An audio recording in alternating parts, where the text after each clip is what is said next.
May panahon ba sa buhay mo na tinitignan mo ang mga kaibigan mo at iniisip mo, bakit sila umuusad? Ako parang nandito pa rin. Yung dating magkakasama kayo, pare-pareho lang kayo nangangarap, pare-pareho kayo nagsisimula. Pero ngayon, may magandang trabaho na siya, may negosyo na yung isa, may pamilya na, may bahay, may sasakyan. At ikaw parang naghihintay pa rin. Masakit, partner. Lalo na kapag masaya ka naman para sa kanila. Pero sa loob-loob mo, may kaunting inggit.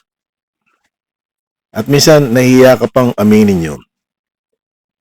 Kaya unti-unti kang lumalayo. Hindi dahil galit ka sa kanila, kundi dahil masakit makita ang buhay na gusto mo, habang pakiramdam mo, hindi mo pa rin makuha. Pero may isang bagay na kailangan mo maintindihan. Hindi pare-pareho ang timeline ng buhay. Ang progress ng ibang tao ay hindi proof na failure ka. At ang delay mo, hindi automatic na rejection ng Diyos. May kanya-kanyang season ang bawat buhay. Kaya wag mong gawing ruler ang buhay ng ibang tao para sukatin ang sarili mo. Baka kailangan mo itanong ay hindi, bakit mas mabilis sila?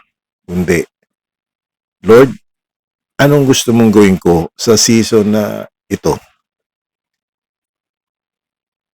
Hindi ka nahuhuli dahil iba ang timeline mo. Magpatuloy ka. Ayusin mo ang kaya mong ayusin. Matuto ka. Manalangin ka. At huwag mo hayaang ang inggit ang magnakaw ng peace mo. May ginagawa rin ang Diyos sa buhay mo. Hindi mo lang nakikita ang buong story.